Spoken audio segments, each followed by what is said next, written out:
Angkatan Udara Rusia kembali menerima pesawat tempur multiperan Su-35S dari pabriknya. Pesawat terbang diproduksi di Pabrik Penerbangan KOM-SOMOLSK On Amur.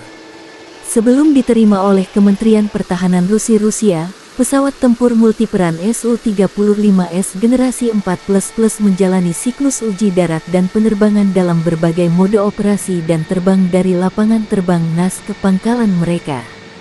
Pabrik Penerbangan KOM-SOMOLSK On Amur telah mencapai kecepatan produksi pesawat yang berirama sebagai bagian dari program tahun ini. Ini adalah kendaraan tempur gelombang kedua yang dikirim ke Angkatan Udara Rusia. Warga Komsomolsk memenuhi kewajiban mereka untuk memasok pesawat baru tepat waktu dan berupaya menciptakan sejumlah pesawat tempur seri Su-35 dan Su-57 yang baru, kata Direktur Jenderal UAC Yuri Sliusar. Saat ini perusahaan ini adalah salah satu perusahaan paling maju di sirkuit UAC. Penyerahan pesawat bertepatan ultah ke 90 perusahaan tersebut.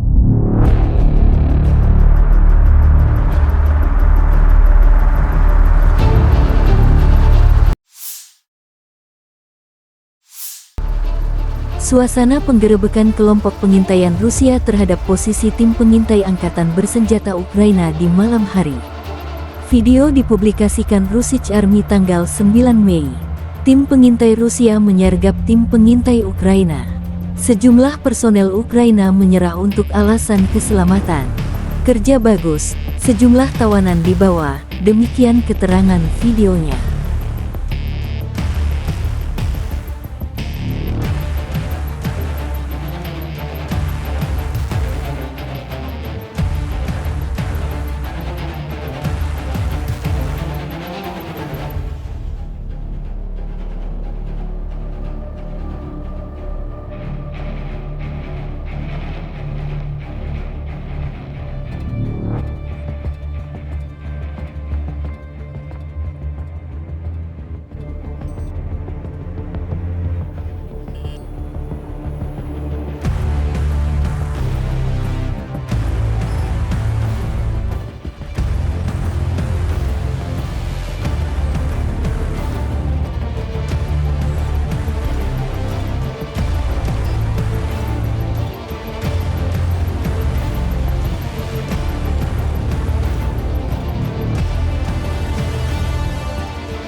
Kabar buruk buat pasukan Ukraina.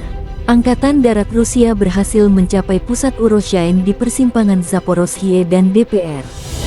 Di arah Donetsk Selatan, unit kelompok Vostok sebelumnya telah menyeberangi Sungai Mokrie Yali dan mulai menyerbu Uroshainoye, membuat kemajuan serius di wilayah tersebut. Sebuah video muncul dengan pengangkut personel lapis baja Rusia di pusat Uroshaini, yang menyebabkan sedikit kejutan di kalangan propagandis militer Ukraina. Apa yang terjadi? Sebuah pengangkut personel lapis baja Rusia dengan barbecue bergerak dari pusat Uroshaini menuju pinggiran selatan pemukiman. Pada saat yang sama, kendaraan tersebut menghindari beberapa tembakan dari peluncur granat. Pasukan Rusia terus menekan di daerah Uroshaini dan Staromayorsky. Di bawah serangan terakhir, Angkatan bersenjata Rusia maju di daerah selebar 3,3 km hingga kedalaman 1,15 km. Jika Ukraina tak menambah personel dan amunisi, Uroshain terancam jatuh ke Rusia.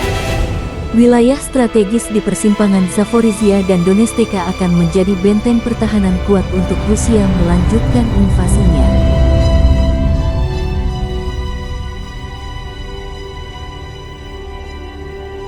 Download Tribun X sekarang, menghadirkan lokal menjadi Indonesia.